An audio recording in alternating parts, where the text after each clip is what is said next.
Boa noite, queridos. É uma honra muito grande estar aqui servindo ao Senhor, compartilhando da palavra dele. O tema de hoje é sobre a vida após a morte. Como será a vida depois da morte? E alguns podem até pensar, mas peraí, quando eu morrer eu não vou saber não, né? Mas sabe por que é importante a gente saber aqui? Muito importante nós termos convicção de como a vida para o cristão é depois da morte. É porque muitos de nós aqui estamos às vezes entristecidos porque alguém que amamos morreu em Cristo. Alguém que amamos muito morreu e às vezes nós ficamos assim um pouco entristecidos. E quando nós aprendemos e temos a convicção no coração de como é a vida para aquele que morre em Cristo após a morte, nós somos levados a tirar o nosso foco do que nós perdemos e colocamos o nosso foco no que aquela pessoa ganhou. Isso é importantíssimo. Nós tivemos a situação da morte da pastora, mais ou menos recente, que nos feriu bastante, a pessoa de quem nós gostávamos tanto, que estava sempre aqui, a mãe da pastora, a minha sogra, né? A minha sogra, a mãe da pastora que faleceu, Dona Virgínia, e a gente sofreu muito aqui com isso, né?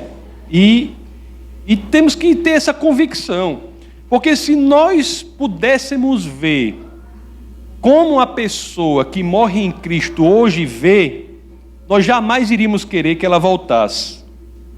É por isso, meus queridos, que nosso bate-papo de hoje sobre o livro de Apocalipse, é o texto base em Apocalipse, nós iremos ler outros textos, mas é por isso que o assunto é o céu.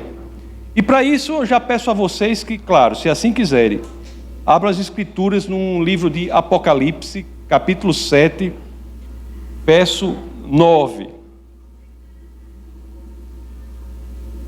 Vamos ver uma visão aqui que João teve. Olha só que visão maravilhosa. Apocalipse 7, vamos ler do 9 ao 10. Assim dizem as escrituras. Depois disso olhei e diante de mim estava uma grande multidão que ninguém podia contar. Todas as nações, tribos, povos e línguas em pé diante do trono do Cordeiro. Diante do trono e do Cordeiro, com vestes brancas e segurando palmas, e clamavam em alta voz: salvação pertence ao nosso Deus, que se assenta no trono, e ao Cordeiro. Que visão maravilhosa, não é? João viu pessoas na presença do Senhor, pessoas com vestes brancas, quer dizer, símbolo de pureza, e pessoas segurando palmas, símbolo da mais completa vitória. João viu pessoas no céu, onde não há mais feridas, não há mais batalhas, não há mais aflições. Lugar onde o cego passa a ver, o aleijado passa a andar, o doente é totalmente são. Lugar em que todos são perfeitos. E lá adorando ao Senhor. Uma coisa é certa, meus amados, um dia nós voltaremos para casa. Nós que estamos em Cristo, voltaremos para casa. Olhe só aqui em Apocalipse 7, vamos ler 15 a 17. Vamos ter uma ideia de como é a nossa casa, o nosso verdadeiro lar. Onde é esse lugar no céu? Como é lá? Vamos ler Apocalipse 7, vamos ver do 15 ao 17. Dizem assim as escrituras: por isso, eles estão diante do trono de Deus. Essa é a proximidade perfeita do Senhor, não é verdade? Diante do trono de Deus. Você veja que o que nós vamos ler aqui são situações que nós queremos aqui na terra e estão perfeitas ali. Olha, eles estão diante do trono de Deus. É a proximidade perfeita do Senhor. Aí continuam as escrituras: e o servem dia e noite em seu santuário. É o serviço perfeito ao Senhor, coisa que buscamos aqui, e ali está em sua completude. Aí continua as escrituras: e aquele que está sentado no trono estenderá sobre eles o seu tabernáculo. Meu Deus, essa é a comunhão perfeita com o Senhor. Olha a situação dessas pessoas. E as Escrituras continuam: nunca mais terão fome, nunca mais terão sede, a prosperidade perfeita no Senhor. Aí continuam as Escrituras: não os afligirá o sol, nem qualquer calor abrasador, a segurança perfeita diante do Senhor. Aí continuam as Escrituras: pois o Cordeiro que está no centro do trono será o seu pastor, e ele os guiará às fontes de água viva. Meu Deus, a liderança perfeita proveniente do Senhor. E as Escrituras ainda continuam: e Deus enxugará dos seus olhos toda lágrima, a alegria perfeita provinda do Senhor. Não é impressionante? É isso que nos espera. É isso o que aqueles que hoje estão em Cristo vivenciarão após a morte do corpo. Proximidade perfeita de Deus, serviço perfeito a Deus, comunhão perfeita com Deus, prosperidade perfeita em Deus, segurança perfeita diante de Deus, liderança perfeita proveniente de Deus, alegria perfeita provinda de Deus. Aleluia, irmãos. Nós temos que ter essa convicção arraigada em nosso coração, que é isso que nos espera, é o nosso lar, é o lugar em que nós que estamos em Cristo chegaremos e diremos assim: aqui eu me sinto em casa. Olhe, se vocês têm, às vezes a gente não tem um sentimento total de pertencimento, mesmo no nosso lar, que é um lugar mais confortável para a gente chega lá e diz assim: mas será que eu pertenço? Essa sensação de lar, nós temos apenas uma vaga sensação aqui, que é uma migalha comparada com a sensação de pertencimento ao lar que teremos quando voltarmos para o céu. C.S. Lewis, que é um escritor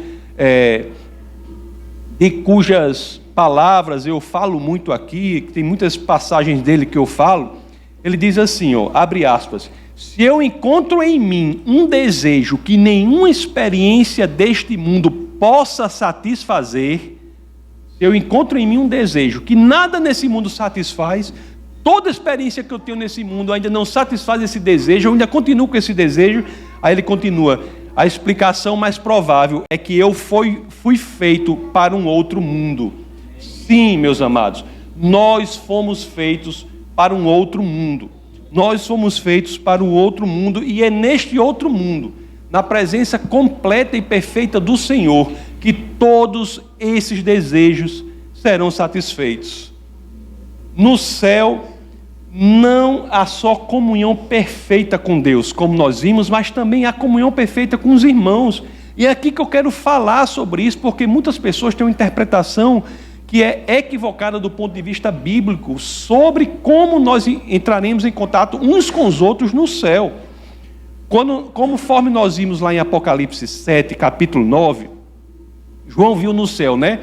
Primeira coisa que eu quero dizer, ele viu uma grande multidão que ninguém podia contar, de todas as nações, tribos, povos e línguas, ou seja, pessoas com suas individualidades. Cada um é único. Todos unidos são um só em Cristo, mas cada pessoa mantém as suas singularidades, peculiaridades, particularidades e idiosincrasias, suas características que o fazem únicos. Queridos, é importante que você saiba de uma coisa: você será você no céu. Parece coisa óbvia, mas muita gente acha que não. Você será você no céu. Olhe, quando eu morrer, quando você morrer, você não ficará dormindo. Quem fica dormindo é o seu corpo. Você não fica dormindo. Você não é o seu corpo. Você é um espírito que habita no corpo. Então você não fica, o seu corpo fica dormindo até a ressurreição dos corpos. Mas você não ficará dormindo. Olha aqui o que o próprio Jesus diz no Evangelho de São Mateus, capítulo 8, verso 11. Para que você saiba que você será você. Mateus, porque tem gente que acha que vão ser como espíritos anônimos de Deus ou coisas do tipo. Não, nós seremos nós mesmos. Olha aqui em Mateus 8:11. Eu lhes digo, isso aí é o próprio JC falando. Olha, eu lhes digo, que é registrado pelo biógrafo dele, Mateus. Eu lhes digo que muitos virão do Oriente e do Ocidente e se sentarão à mesa com Abraão, Isaque e Jacó no reino dos céus. No reino dos céus, meus queridos, Abraão será quem? Abraão. Isaque será Isaque, Jacó será Jacó, Tasso será Tasso, Judinho será Judinho, Dodó será Dodó. Todo mundo é ele mesmo. Você está entendendo? Nós não seremos como espíritos sem identidade. E outra coisa que essa passagem que o próprio JC diz aqui é o quê? JC Jesus Cristo, né? Diz aqui é o quê? Que estão sentados à mesa. Estão comendo, estão bebendo. Provavelmente bebendo o quê? Guaraná Jesus, que deve ser a única. Deve ser o único autorizado lá no céu, né? Não sei, isso não está na Bíblia. São inferências. São inferências, né? Ou então, tomando a melhor coisa do mundo, café com rapadura, né? Tem que ter essas duas coisas. Existem muitas situações na própria ceia, na última ceia, que Jesus diz que beberá vinho novo, né? Vinho novo não tem tempo de fermentar, né? O suco de uva, né? Diz que beberá vinho novo sem fermentação, suco de uva. Ele diz que beberá novamente com os 11 discípulos que estavam ali no reino dos céus. Está lá em Mateus 26, 29. Vou ler para vocês. Eu lhes digo que de agora em diante não beberei deste fruto da videira até aquele dia em que beberei o vinho novo com vocês no reino de meu Pai. O que eu acho que muita gente pensa que quando a pessoa morre, a pessoa fica dormindo, é porque as pessoas dizem assim, peraí, a minha experiência com esse mundo é sensorial, é pelos meus 5 sentidos. Não é? Eu vejo pelos meus olhos carnais, eu escuto pelos meus ouvidos, e assim eu ouço pelos meus ouvidos, e assim sucessivamente. Acha que o espírito ele não tem essa capacidade. Mas se você olhar biblicamente, se nós analisarmos biblicamente, nós vemos que espíritos podem se ver, se comunicar, através de seus olhos, de situações espirituais. Como é que a gente pode concluir isso aqui? Como é que a gente pode entender isso? Como é que a gente pode entender que mesmo a gente fora do corpo pode ter comunhão, pode falar, escutar, ver? Bom, uma estratégia de fazer isso biblicamente, meus queridos, qual é? É você analisando aquelas criaturas que são em si espirituais, e a Bíblia diz que elas fazem tudo isso, que são os anjos.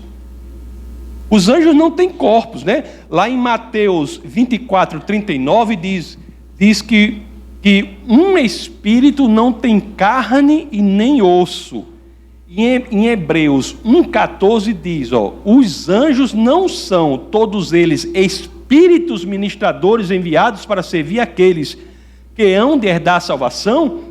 Em outras palavras, anjos são espíritos sem carne e sem osso, e eles sim têm a capacidade de falar, têm a capacidade de ver. Você ainda tem dúvida se anjos não podem ou não podem ver, por exemplo? Só é você ler lá em Mateus, capítulo 18, verso 10. E diz assim, Mateus 18, 10, que diz assim: cuidado para não desprezarem um só desses pequeninos, pois eu lhes digo que os anjos deles nos céus estão sempre vendo a face de meu Pai celeste. Será que anjos podem se comunicar? Sim, podem se comunicar. Quem quiser, não vou ler agora, mas pode ir lá em Lucas, capítulo 2, do verso 13 a 14, anjos se comunicam. Aliás, anjos, eles descobrem coisas novas, eles até questionam. A eles coisas são reveladas no céu. Lá na primeira carta de Pedro, capítulo 1, verso 12. Esse verso 12 termina assim, ó: coisas que até os anjos anseiam observar. Os anjos são reveladas coisas no céu, e anjos são seres espirituais, e nós, quando morrermos, nossos corpos estarão dormindo, nós seremos seres espirituais até a ressurreição dos corpos. E nós poderemos, se os anjos fazem isso, por que nós não podemos? Podemos fazer as mesmas coisas que os anjos fazem, sendo seres espirituais. Estaremos descobrindo coisas novas. Nós iremos até questionar a Deus, fazer perguntas a Deus. Nós somos seres completos. O céu é melhor do que a terra. Aquilo que a gente faz aqui que é legal, a gente vai fazer melhor lá. Se você faz pergunta difícil para Deus aqui, imagine lá. Aí você pergunta, vai botar Deus no canto da parede. Não é? Ali, o próprio João tem uma visão que essa eu acho impressionante. Ele vê, olha só, porque João marcar audiência com o João quando a gente morrer, porque não tem como, né? Tem umas pessoas que tem que marcar com o João, porque a visão que ele teve foram visões, e essa aqui é muito incrível, eu acho. Por quê? Que ele viu, nessa visão que eu vou ler em Apocalipse 6, de 9 a 10, João, ele viu alguns mártires, pessoas que morreram pelo Senhor, não é? E eles estavam lá no céu, meio que questionando Deus, assim, meio que clamando a Deus por justiça. Olha só o que ele não viu, pessoas fazendo no céu, e se eles fizerem isso, a gente vai poder fazer também. Ok, Apocalipse 6, 9 a 10. Quando ele abriu o 5º selo, vi debaixo do altar as almas daqueles que haviam sido mortos por causa da palavra de Deus e do testemunho que deram, ou seja, os mártires. Eles clamavam em alta voz: até quando, ó soberano, santo e verdadeiro, esperarás para julgar os habitantes da terra e vingar o nosso sangue? Diga aí.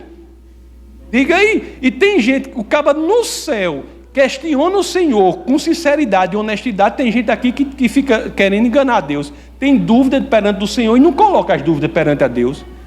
Não, Deus me livre perguntar para Deus. Você já viu isso aí? Deus me livre. Deus me livre perguntar para Deus. Você tem que questionar a Deus, colocar suas ansiedades, dúvidas, questionamentos nos pés do Senhor. Ele é capaz de responder, viu? Ele é capaz de responder. Meus amados, então pode ficar contente, porque quando você morrer, não vai querer morrer logo não, vai ter coisa para fazer aqui, né? Mas quando você morrer, quando eu morrer, nós vamos direto para o céu, e lá nós teremos todas essas capacidades. E outra coisa que o povo tem dúvida é o seguinte: quando eu morrer eu não vou conhecer ninguém. O marido fala para a mulher, a mulher fala: eu não vou conhecer ninguém, não vou conhecer você. Tem casal que eles ficam chateados, tem outros que não dizem nada, mas ainda bem.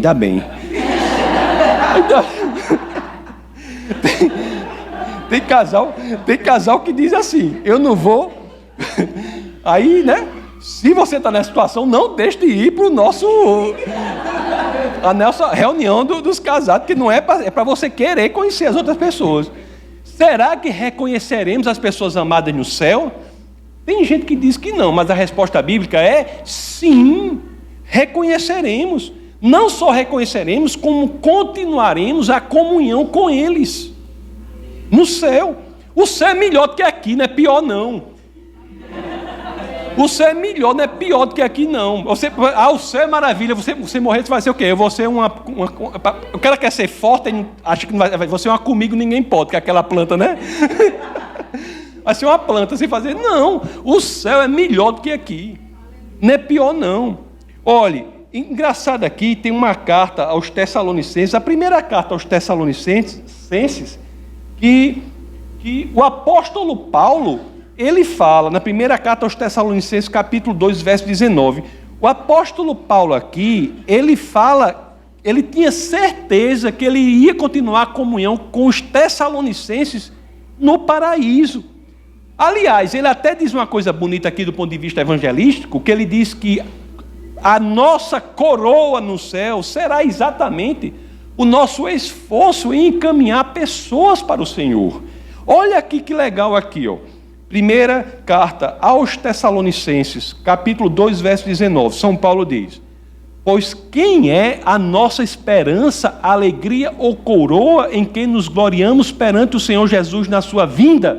Não são vocês? De fato, vocês são a nossa glória e a nossa alegria. Olhe que coisa linda, Paulo falando para os seus filhos no Senhor. Dizendo assim, pessoas, né, que ele deu a vida, né, por aquilo ali. Paulo, que era um filósofo treinado, um intelectual, treinado pelo bisneto de um que foi o criador das maiores escolas que o judaísmo já viu. Então, ele diz assim, ele diz, né, vocês são a minha coroa no céu, terá a comunhão com ele. E outro problema que nós temos que saber, então o céu é legal, muito legal, viu, Juninho? Pode ficar contente, é legal. E tem outras coisas também, por exemplo, nós, como muitos sabem, eu e a pastora, nós temos Orlando Taz e tivemos uma filha que faleceu quando jovem, chamada Lissa. Ela faleceu quando jovem. E as crianças que morrem, será que nós reconheceremos? Será que nós as reencontraremos? Será?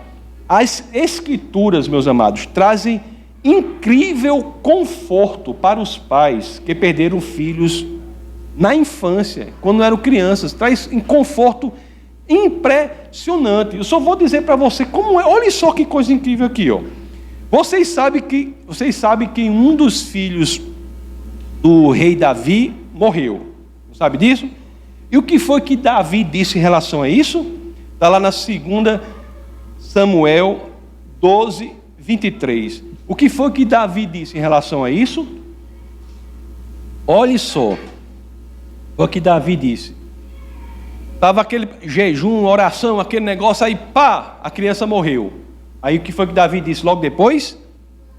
Mas agora que ela morreu, por que deveria jejuar? Poderia eu trazê-la de volta à vida? Eu irei até ela, mas ela não voltará para mim. Em outras palavras, né? Os pais que têm filhos que morrem na infância, eles irão até seus filhos no céu. Os filhos não voltarão à terra, estão com o Senhor, não é? Estão com o Senhor por quê? Porque é delas o reino dos céus. Mateus capítulo 19, verso 14. É das crianças o reino dos céus. Aliás, é sobre esse assunto que tem uma das coisas mais belas das Escrituras. Uma das coisas mais belas que até hoje, toda vida que eu leio, eu já sei que está lá porque eu já li antes, mas eu fico boquiaberto. Eu fico impressionante. É aquele filme, é como eu era criança vendo Rambo 2, Rambo 3. Eu queria ver de novo, eu queria ver Rambo de novo, toda vida que aí melhorou mais com o tempo, né? Saiu de Rambo, agora está nas Escrituras, né? Mas a sensação da infância era a mesma. Eu vou precisar de 2 pessoas com a Bíblia. Vem aqui, Nathalie, você está com a Bíblia. Tem mais alguém com a Bíblia aí que pode vir? Você pode vir aqui? Vem aqui, querida, por favor. Fica aqui, uma de cada lado. Olhe só essa pérola aqui, Nathalie. Você vai abrir em Jó, capítulo 1, verso 2 a 3. Aí você abre em Jó 42, no finalzinho de Jó, tá bom? Seu nome é? Fernanda. Abre em Jó 42, Nathalie. Olha, isso aí é uma das pérolas mais belas das Escrituras. Isso é uma coisa incrível. É incrível. Jó 1, comecinho, Jó 1, no comecinho de Jó 1, você no finalzinho de 42. Certo, Nathalie? Aí eu vou ler aqui, nós vamos ler Jó 1, aqui ó, vamos ler o Jó capítulo 1, versos 2 a 3. Lê aí com a voz bem bonita aí. E nasceram-lhe 7 filhos e 3 filhas. Sua posse também era de 7.000 ovelhas, 3.000 camelos, 500 juntas de bois e 500 jumentas, e muitíssimos dos seus servos, de modo que este homem era maior de todos os homens do Oriente. Jó era rico. Um jumento naquela época era como uma Ferrari, Nathalie. Jó tinha muita coisa. Aí você vai deixar aberto aí, porque eu vou lhe perguntar depois esses números, certo? Então Jó tinha essa ruma de coisa. Ela leu aí, né? Ela leu aí, ó, 7 filhos, 3 filhas. 7.000 ovelhas, 3.000 camelos, 500 juntas de boi, 500 jumentos, tal. Ela leu isso aí. Aí depois Jó passa por aquilo tudinho, isso tudinho morre. Tudinho morre, certo? Tudinho morre. E depois, vamos ver o que é que Deus faz em Jó 42:10. Leia aí, Fernanda. Mudou o Senhor a sorte de Jó quando este orava pelos seus amigos, e o Senhor deu-lhe o dobro de tudo o que antes possuíra. Só um momento. Perdeu tudo, depois Deus dá a Jó o dobro de tudo que ele possuía. Estão entendendo? Vamos ver, ele recebeu o dobro, perdeu tudo, assim, tudo morreu, todos morreram. Aí depois o Senhor vai e dá em dobro tudo o que Jó possuía. Aí nós vamos ler agora, Fernanda, no 12 ao 13, com que ele ficou, tá bom? Assim, abençoou o Senhor o último estado de Jó, mais do que o primeiro, porque veio a ter 14.000 ovelhas, 6.000 camelos, 1.000 juntas de bois e 1.000 jumentas. Também teve outros 7 filhos e 3 filhas. Pronto, agora, olhe só, preste bem atenção. Nathalie, com quantas ovelhas ele tinha? 7.000 ovelhas. Com quantas ele ficou depois que Deus dobrou? Espera que agora eu me vejo. 14.000. 14.000. Tinha 7.000 e ficou com 14.000, tá certo? Vem mais para perto aqui, Fernanda. 14.000. Relaxa que isso aí tá. A pergunta, a resposta está aqui, viu? Não vai ter. A resposta está aí. Não tem surpresa não, tá certo? Nathalie, com quantos camelos ele tinha? Ele tinha quantos camelos? 3.000 camelos. E ele ficou com quantos camelos? 6.000 camelos. Olha aí, tá dando certo o dobro, não tá? Não tá dando certo? O pessoal é bom em matemática aqui. Quantas juntas de boi, Nathalie, ele tinha? 500 juntas de bois.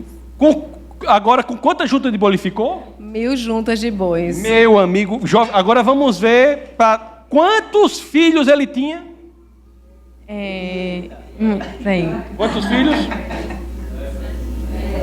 3 filhas, 7 filhos e 3 filhas. 7 filhos e 3 filhas. Deus dobrou tudo. Vamos ver com quantos filhos ele ficou? 7 filhos e 3 filhas. Como é que pode?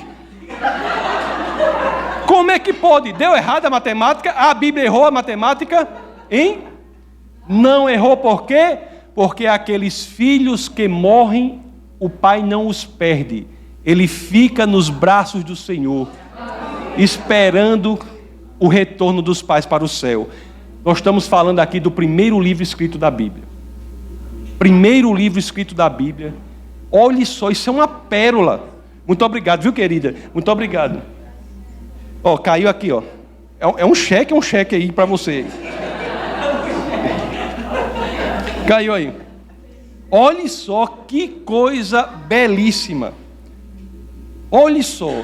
A Bíblia diz, dobrou os filhos e dobrou mesmo, porque deu 7 filhos e 3 filhas. Ou seja, ele juntamente com o que eles tinham, que estavam no céu, ele ficou com o dobro. O jumento foi embora, né? Mas os filhos não. Os filhos estavam lá. Não é belíssimo isso? O amor de Cristo, meus amados, é tão grande por nós. O amor de Deus é tão grande por nós, que até isso, né? Até isso. Ele nos constrange esse amor. Ele veio para que aqueles que queiram passar a eternidade com Ele possam passar, não é? E se você de fato fez de Cristo o seu Salvador, o seu Senhor, se você está em Cristo, não tenha medo da morte. E se um ente seu morreu em Cristo, toda vez que aquela saudade chegar para você assim, o que é que você vai fazer? Conforme eu comecei falando aqui, procure não pensar no que você perdeu. Foque naquilo que a pessoa ganhou. Nada aqui nesta experiência que nós temos aqui, nada é nem de perto comparável com o que há no céu. Você está pensando assim, eita, eu tenho um amigo meu, mas ele morreu, mas rapaz, aquele ali eu acho que não era salvo não. Acontece, a pessoa pensa isso. Aí o que eu digo para a pessoa? No cristianismo sempre há esperança. Sempre há esperança. Vocês não têm noção das pessoas que estão chamadas para o ministério de salvação das últimas horas, dos últimos minutos. Médicos, enfermeiros, funcionários nos hospitais, que apenas no silêncio da noite, nos leitos, pregam para os doentes e alcançam, por meio, sendo instrumento de Deus, alcançam a salvação. No cristianismo sempre há esperança. Que diga quem? Quem é o famoso? O ladrão do lado de Cristo. É o exemplo claro, é o padrão do trabalho de Deus, é aquele ladrão, caba ruim, não tem nada para oferecer aquele caba. Chegou lá, pendurado na cruz, olhou para Cristo e disse: Senhor, quero estar no céu hoje, quero estar no paraíso hoje. Aí eu digo sempre, né, aquele ladrão tomou café da manhã com Satanás e ia almoçar com o próprio Deus. Ia almoçar com o próprio Deus. E eu sempre digo, né, era um ladrão que tinha alguma coisa para oferecer para Cristo? Não, só o reconhecimento do seu senhorio e a vontade de ir para o céu. Não, eu sempre digo, não poderia fazer boas obras, por quê? Porque suas mãos estavam pregadas na cruz. Não poderia caminhar nas veredas da justiça, por quê? Porque seus pés estavam pregados na cruz. Não fez curso bíblico, não se batizou, não frequentou a igreja, e a promessa para ele não foi nada menos do que o próprio paraíso. Então, tenha convicção, mesmo que alguém morreu e você acha que não era salvo, não, o cristianismo sempre nos dá esperança, viu? Outra coisa impressionante, você fica pensando assim, agora às vezes eu fico pensando, já caminhando para o encerramento, mas eu fico pensando assim, tudo bem, aí eu fico pensando, já penso, quando eu morrer, como é que vai ser? Eu imagino assim, que vai ficar escuro, né, de alguma forma assim. Eu imagino assim. Vocês já pensaram sobre isso, não? Já? Eu acho que vai ficar escuro. E aí? E depois desse escuro, né? E depois desse escuro? Aí eu fiquei, será que a Bíblia, para falar, será que a Bíblia diz alguma coisa sobre isso? Bom, tem algumas dicas, né? Porque a gente tem que ter umas dicas na Bíblia para não ficar com essa pergunta carcomendo o recheio do nosso crânio, né? Ficar remoendo na nossa cabeça, né? Aí nós temos que ter alguma dica. Lá no profeta Isaías, capítulo 33, verso 17, diz uma coisa assim, que eu acho que pode acontecer depois dessa escuridão, né? Diz assim, ó: seus olhos verão o rei em seu esplendor e vislumbrarão o território em toda a sua extensão. Já pensou? Nós veremos o rei em todo o seu esplendor. Espere isso, meus queridos. Espere isso. Vê o rei em todo o seu esplendor, em toda a sua glória. Tem uma história aqui que eu li, que eu vou repassar para você, é de um cara chamado William Dyke. Ele, quando tinha 10 anos de idade, ele sofreu um acidente e ele ficou cego. Aí ele continuou a vida, esse cara. Nunca deixou essa deficiência assim atrapalhar o progresso da vida dele, estudou muito, inclusive ele até se formou na faculdade com louvor. E tudo isso, e noivou, né? E tudo, e esse cara. Eu falo, noivou, pô, tem as pessoas que olham para mim de um jeito assim, né? Noivou. Eu fui pegar sobre Apocalipse aqui, pastor, tem gente noivando aí. Nem na Apocalipse eu tenho que noivar, tenho que casar, antes que Jesus volte, né? Mas esse William Dyke, ele cego assim, noivou, casou, e inventaram na época lá uma cirurgia que era de alto risco. Ou essa cirurgia faria com que ele voltasse a ver, ou então não seria bem sucedido e ele ficaria cego para sempre. Nada era garantido. Aí qual foi a decisão dele? Ele noivo com a data do casamento marcada e para fazer essa cirurgia. Ele disse o seguinte: eu vou fazer a cirurgia, isso é um caso verídico, viu? Eu vou fazer a cirurgia, mas só vou tirar os tampões, ou tapões que chamam? Só tampa, porque não é uma tampa, é? É uma tampa? Aí ele disse: eu vou casar, mas só vou tirar os tampões no altar, de frente para minha noiva, porque se a cirurgia for bem sucedida, a primeira pessoa que eu quero ver será minha noiva. E assim foi feito um casamento. Imagina aí, o cara fez a cirurgia, O médico botou os tampões, botou aquelas ataduras, né? E foi pro altar. Chegou lá no altar. Imagina a ansiedade do povo da igreja nesse casamento. Imagine. Aí todo mundo lá. Aí na hora lá, sobe no altar. Aí o cirurgião já foi lá para fazer isso. Pegou a tesoura do bolso. Tirou as ataduras, né? Aí tirou os tampões. E ele, de olho fechado, a ansiedade tinha tomado conta do lugar. Todo mundo, aquele silêncio para saber o que acontecia. Aí ele abre os olhos. A noiva enfrenta ele e diz assim, né?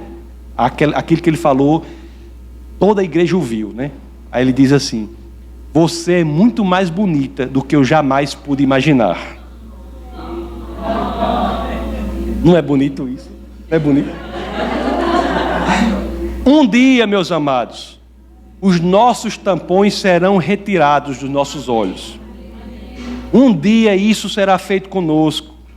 O que era fé será visão, meus amados. E aqueles que morrem em Cristo poderão, assim como o noivo fez, né, olhar para Cristo e dizer: sua glória é ainda maior do que eu jamais pude imaginar. Vamos orar. Essa foi uma produção do Ministério Internacional Defesa da Fé, um ministério comprometido em amar as pessoas, abraçar a verdade e glorificar a Deus. Para saber mais sobre o que fazemos, acesse defesadafé.org.